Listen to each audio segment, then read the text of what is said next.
নমস্কার, কেমন আছেন সবাই? আশা করি সবাই খুব ভালো আছেন আর সুস্থ আছেন।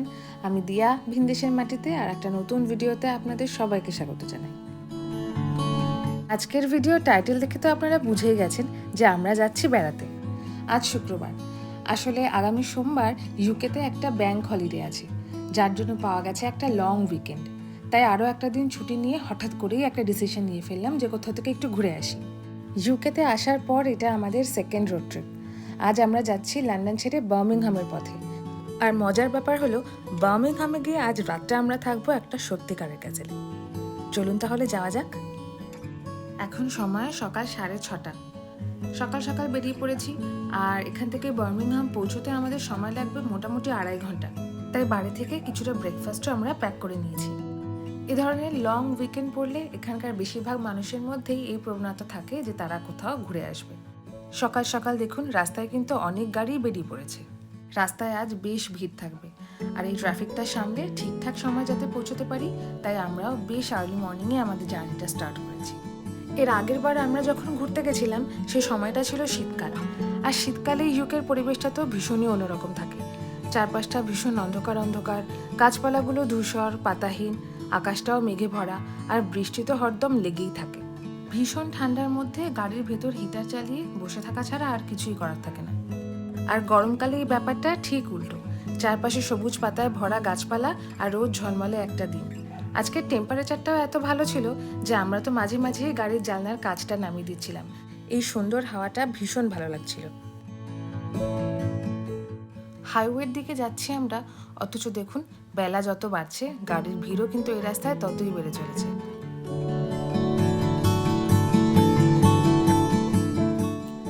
ইউকেতে এই হাইওয়ের সিস্টেমটা কিন্তু বেশ ভালো, জানেন তো। প্রত্যেকটি হাইওয়েতে 4টি করে লেন থাকে, মানে একই দিকে 4টে লেন। একদম বাঁ দিকের যে লেনটি আছে সেখানে হেভি ভেহিকেলস বা যারা একটু আস্তে গাড়ি চালাতে পছন্দ করেন তাদের জন্য। আর যত ডান দিকে যাচ্ছি তত গাড়ির স্পিড বেশি হতে পারে। একদম ডান দিকের যে লেনটি সেখানে সব থেকে দ্রুত গাড়ি চলতে পারে। একদম নির্ঝঞ্ঝাট নিয়ম মেনে চলছে সবকিছু। সকাল সকাল বেরোনো আর ঘুরতে যাওয়ার এক্সাইটমেন্টে কাল তো আমাদের কারোরই ঘুম হয়নি। আর সুদীপও তাই দেখুন বেশ সিরিয়াস আর গম্ভীরভাবে তাই গাড়ি চালাচ্ছে। আমাদের এবারের ট্রিপে হাইওয়ে চারপাশের দৃশ্যটা এতই সুন্দর যে আমি তো ক্যামেরা নিয়ে বসে গেছিলাম ভিডিও করতে। সবুজ ঘাসের মধ্যে এই হলুদ ফুলগুলো কি ভীষণ সুন্দর লাগছিল দেখতে। এগুলো কি ফুল সেটা আমি জানি না, কিন্তু দেখে তো একদম সর্ষে ফুলের মতো লাগছিল। আর এই সবুজ পাতার মধ্যে সাদা ফুলগুলো দেখুন, এগুলো তো দেখে মনে হচ্ছিল বরফ পড়ে গাছের মধ্যে জমে রয়েছে। সত্যি ইউকেতে গ্রীষ্মকালটা একেবারে ম্যাজিকের মতো। আর আমার তো মনে হচ্ছিল রোড ট্রিপ করার জন্য এই গরমকালটাই বেস্ট।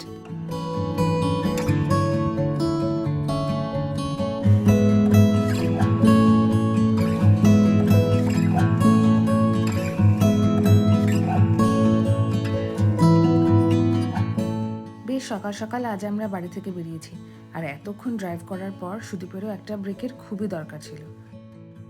আমরা এখন থামছি হাইওয়ের পাশেই একটা জায়গায়, এগুলোর নাম ওয়েলকাম ব্রেক। ইউকেতে এটা খুবই কমন একটা সার্ভিস। যারা রোড ট্রিপ করে বা দূরপাল্লার গাড়ি চালায় তারা মাঝপথে এখানে থেমে একটু রেস্ট নিয়ে নেয়, খাবার খায় বা চা কফি নেয়। এটার ভেতরে কফি শপ, রেস্টুরেন্ট, টয়লেট, এমনকি ছোটোখাটো দোকান সবই আছে। শুধু তাই না, এর ভেতরে চার্জিং স্টেশন আর পেট্রোল পাম্প সেগুলো রয়েছে। যে এত দূরপাল্লার রাস্তায় যাওয়ার সময় কোনো গাড়ির রিফিল করার দরকার হতেই পারে, তো সেই সমস্ত প্রয়োজনই এখানে মেটানো যায়।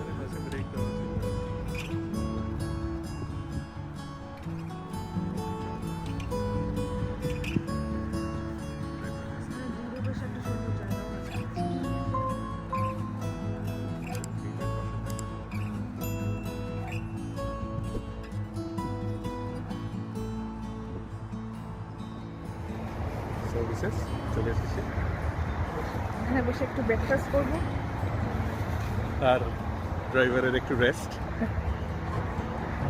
খুব সুন্দর জায়গাটা। সার্ভিসেসগুলো যে এত সুন্দর হয় আমি জানতামই না। এর আগের বার যখন আমরা ঘুরতে গেছিলাম তখন আমরা সার্ভিসেসে দাঁড়াইনি, তারাও ছিল আমাদের, কিন্তু এবার এসে তো ভীষণ ভালো লাগছে।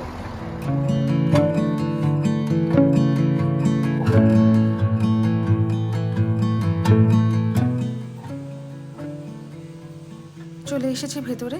জায়গাটা বেশ অনেকটা বড়, খুব সুন্দর করে মেনটেন করা। ব্রেকফাস্ট তো আমরা বাড়ি থেকে বানিয়ে নিয়ে এসেছিলাম। চলুন এবার খুঁজে দেখি বসার জায়গাটা কোথায় আছে, আর ব্রেকফাস্টটাও সেরে ফেলি। লং জার্নি করার সময় মাঝ রাস্তায় এরকম একটা রিল্যাক্স করার মতো স্পট থাকলে রোড ট্রিপগুলো কিন্তু আরও সুবিধাজনক আর আরামদায়ক হয়ে যায়। আপনারা যদি ইউকেতে কখনো রোড ট্রিপে আসেন, তাহলে এই ধরনের ওয়েলকাম ব্রেকের মতো সার্ভিসগুলোতে কিন্তু নিশ্চয়ই আসবেন। সার্ভিসেস থেকে বেরিয়ে আরও মোটামুটি 1 ঘন্টার ড্রাইভ, আর তারপরেই আমরা পৌঁছে যাব আমাদের হোটেলে, মানে ক্যাসেল ব্রমউইকে। আর এখান থেকে ক্যাসেলে পৌঁছানোর রাস্তাটা কিন্তু আরও সুন্দর। চলুন।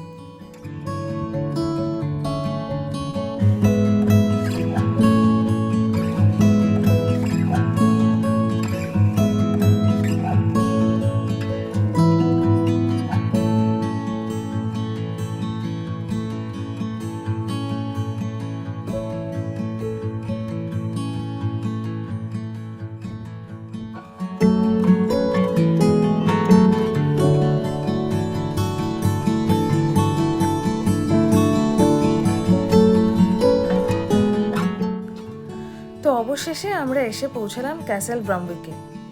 পুরনো স্টাইলেরই এত বড় একটা গেট, তার চারপাশে এত বিশাল বড় একটা সবুজ মাঠ আর রাজপ্রাসাদ।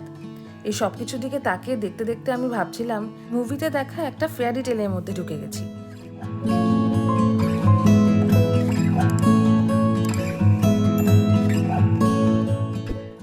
কিন্তু সব থেকে চমক লাগানো জিনিসটা তখনও বাকি ছিল। ক্যাসেলে আরেকটু সামনের দিকে এগোতেই দেখি অডি, ল্যাম্বরগিনি, ম্যাকলরেনের মতো এক একটা স্পোর্টস কার সারি সারি লাইন দিয়ে দাঁড়িয়ে রয়েছে। আমরা তো দেখে ভাবছিলাম কি হচ্ছে এখানে। সুদীপ্ত এক্সাইটমেন্টের চোটে এগুলোরই ভিডিও নেওয়া আরম্ভ করেছিল, আর আমি মনে মনে ভাবছিলাম অডি, ল্যাম্বরগিনিতে চড়ে রয়্যাল ক্যাসেলে ডেস্টিনেশন ওয়েডিং সবই একবারে হয়ে গেল। ভরপুর রাজকীয় অভিজ্ঞতার কিছুই আর বাকি থাকলো না।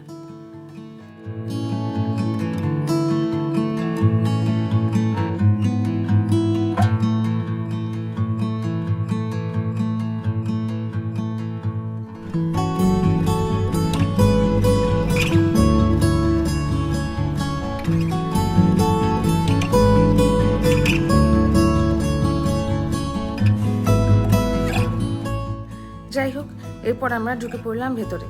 রিসেপশন এরিয়াটা একদম ক্লাসি, কাঠের সিঁড়ি, ঝাড়বাতি, পুরনো পেন্টিং, মনে হচ্ছিল একটা কোনো সিনেমার সেটে আমরা ঢুকে পড়েছি। এই ক্যাসেল ব্রমউইক হলো 12th সেঞ্চুরিতে তৈরি হওয়া একটি ক্যাসেল, যেটিকে পরবর্তীকালে একটা হোটেলের রূপ দেওয়া হয়েছে।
আমাদের হোটেল চেক ইনও করা হয়ে গিয়েছে।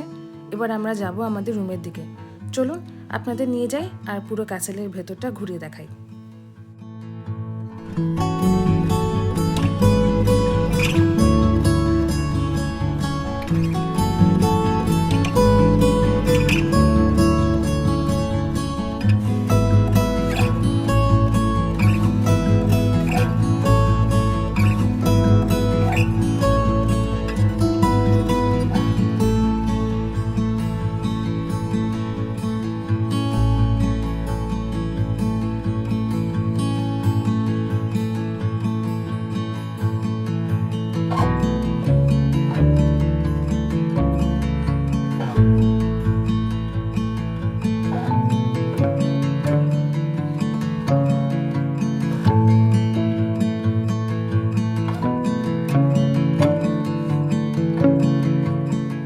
ক্যাসেলের ভেতরের অংশের এই বিল্ডিংটাতেই রয়েছে আমাদের রুম।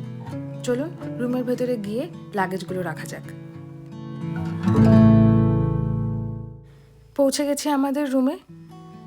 সমস্ত রকম মডার্ন সুযোগ সুবিধা সহ বেশ রাজকীয় ছাপওয়ালা একটা ঘর। আজ রাতে এখানেই আমাদের আস্তানা।